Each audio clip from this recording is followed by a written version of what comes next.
Hello friends, this is Harish and welcome to the epic nursing. तो आज अपन बात करने वाले हैं एक खास टॉपिक के बारे में। अपन बात करेंगे आईपी, बीपी, यूएसपी, ईपी। ये सब शॉर्ट फॉर्म्स आपने काफ़ी देखी होंगी। ये क्या है बेसिकली, इन सब के बारे में बात करने वाले हैं। सभी मेडिसिन पे आपने देखा होगा। तो चलिए शुरू करते हैं आज का वीडियो इसी के बारे में। तो अगर चैनल पर नए हो तो चैनल को सब्सक्राइब कीजिए और अपने दोस्तों के साथ शेयर कीजिए और बेल आइकन को प्रेस कर लीजिए ताकि नर्सिंग से रिलेटेड कोई भी लेटेस्ट नोटिफिकेशन आपसे मिस ना हो सके। तो चलिए ये देखिए, आपने इस तरीके से देखा होगा मेडिसिन के ऊपर। देखिए आईपी लिखा हुआ है, यहाँ पे आईपी आपको दिख रहा है, यहाँ पे बीपी आपको दिख रहा है और यहाँ पे यूएसपी दिख रहा है।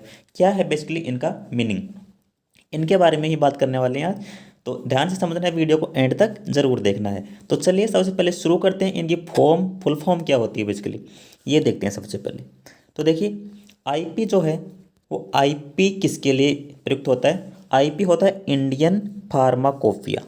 ठीक है, क्या? Indian pharmacopoeia. ठीक है। बीपी की बात कर लें तो बीपी से बनता है ब्रिटिश फार्माकोपिया, यानी कि इंग्लैंड बेस्ड है। आईपी जो है इंडिया बेस्ड है। यूएसपी की बात कर लें तो यूएसपी होता है यूनाइटेड स्टेट फार्माकोपिया। ठीक है। और ईपी की इस तरीके से बात करें तो EP stands for European pharmacopoeia. ठीक है, ये तो अपन ने बात कर ली, ये तो अपने समझ में आ रहा है। एक तो इंडिया से है, एक ब्रिटेन से है, एक यूनाइटेड स्टेट्स यानी अमेरिका से है, और ईपी की बात करते हैं यूरोपियन है। लेकिन ये फार्माकोपिया है क्या बेसिकली, इसके बारे में जानते हैं आज अपन। तो देखिए फार्माकोपिया का मैं आपको मीनिंग बताऊं तो an official publication containing a list of medicinal drugs with their effects and direction for their use। क्या है बेसिकली, एक पब्लिकेशन है जो एक बुक पब्लिश करती है। उस बुक में क्या होता है, वो लिस्ट होती है मेडिसिन की कि उनके क्या क्या साइड इफ़ेक्ट होते हैं, कैसे उसको यूज़ करना है, यानी कि पूरी जानकारी जो देते हैं वो एक इंडियन फार्माकोपिया मान लो, आप यूरोपियन फार्माकोपिया मान लो, या फिर यूएसपी जो होता है यूनाइटेड स्टेट फार्माकोपिया मान लो। तो फार्माकोपिया का मीनिंग यही है कि एक बुक मान सकते हो आप, उसमें ये सभी जानकारियाँ होती हैं कि इस ड्रग के कंटेंट कहाँ से लिए गए हैं, कैसे यूज करना है इसको, इसके क्या इफेक्ट होंगे और इसको कितनी मात्रा में यूज करना है। ठीक है, तो ये तो अपने बात कर ली फार्माकोपिया के बारे में।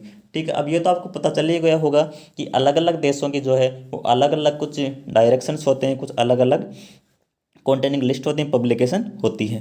ठीक है, अब आपको फ़ोटो भी दिखा देता हूँ। देखिए कुछ इस तरीके से बुक होती है। ये आप देख रहे हो इंडियन फार्माकोपिया की बुक है, यहाँ पे आप दिख रहा है ब्रिटिश फार्माकोपिया और यहाँ पे यूनाइटेड स्टेट फार्माकोपिया। तो ये अलग अलग तरीके से बुक पब्लिश करते हैं सभी देश अपनी। ठीक है, उसी प्रकार से मेडिसिन बनती हैं। तो और क्या जानकारी इसके बारे में वो भी अपन देख लेते हैं। फार्माकोपिया की बात करें तो these are the reference book that contains standard of particular salt ingredient, यानी कि उस मेडिसिन में क्या क्या साल्ट प्रयुक्त हो रहे हैं, क्या क्या तत्व प्रयुक्त हो रहे हैं, उनके बारे में इसमें जानकारी होती है। ठीक है, एक मेडिसिन को बनाने के लिए जो जो भी साल्ट चाहिए या इंग्रेडिएंट चाहिए वो कहाँ से लिए जा रहे हैं, वो सभी जानकारी इकट्ठा करने के लिए जिस बुक का इस्तेमाल किया जाता है, जिस बुक का रेफरेंस लिया जाता है, वो होती है फार्माकोपिया। ठीक है, अगर आप यूनाइटेड स्टेट की बुक का इस्तेमाल कर रहे हो तो आपको मेडिसिन के ऊपर यूएसपी लिखना पड़ेगा। अगर आप इंग्लैंड से यूज कर रहे हो तो उसके ऊपर आपको क्या लिखना पड़ेगा, इंग्लैंड की फार्माकोपिया का नाम लिखना पड़ेगा, यानी कि। ठीक है, इस प्रकार से होता है। जैसे इंग्लैंड की कौन सी है, ब्रिटिश फार्माकोपिया, तो उस पर बीपी लिखना पड़ेगा। इंडिया की है तो आईपी लिखना पड़ेगा, और यूएसपी है तो यूएसपी आपको उस पर लिखना पड़ेगा। ठीक है, ये तो बात हो गई। अब देखिए, a medicine label must show ingredient reference book standard which is complied by ingredient. ठीक है, अगर आप उनकी बुक से कोई पार्ट यूज कर रहे हो कि इस मेडिसिन को बनाने के लिए कौन सा इंग्रेडिएंट बेस्ट रहेगा, तो आपको उनका ही लोगो यूज करना पड़ेगा। जैसे यूएसपी है तो यूएसपी, बीपी है तो बीपी। ठीक है, तभी आपने कई मेडिसिन पे देखा होगा कि जो बाहर से मेडिसिन आती हैं या फिर इंडिया में भी बनती मैन्युफैक्चर होती हैं तो उसका लोगो यूएसपी होता है, बीपी होता है, ईपी होता है, इस प्रकार से उस पर लिखा होता है।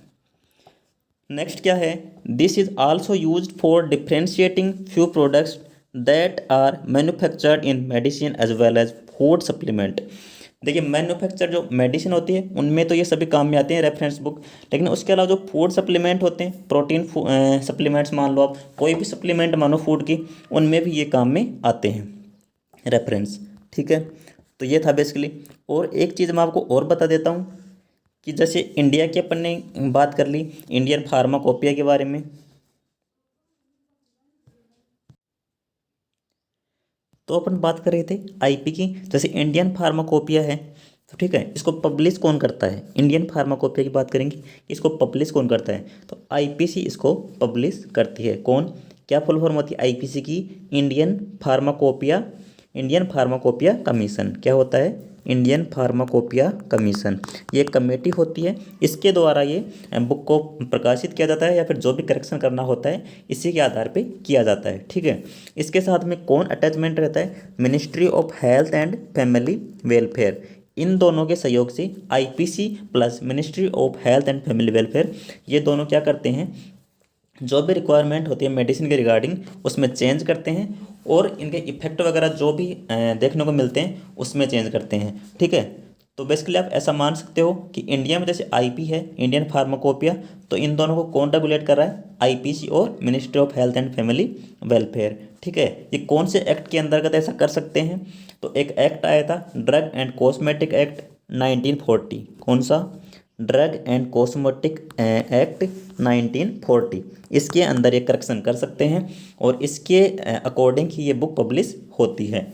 तो आप इतना मान लीजिए, जैसे इंडिया के लिए इंडियन फार्मेसी कमीशन है, उसी प्रकार से ब्रिटेन के लिए ब्रिटिश फार्मेसी कमीशन, यूएसपी के लिए यूनाइटेड स्टेट फार्मेसी कमीशन, और यूरोपियन फार्मेसी कमीशन। इस प्रकार से सभी देशों की अलग अलग हैं। ठीक है, तो कैसी लगी ये जानकारी? उम्मीद करता हूँ वीडियो काफ़ी अच्छा लगा होगा, पसंद आया होगा। तो ऐसे ही अमेजिंग वीडियोज़ के लिए अभी सब्सक्राइब कीजिए द एपिक नर्सिंग को, और अपने दोस्तों के साथ ज़रूर शेयर कीजिएगा ताकि उनको भी फ़ायदा मिल सके। तो हमारे साथ बने रहने के लिए आप सभी का तहे दिल से धन्यवाद। Thank you so much. जय हिंद, जय भारत।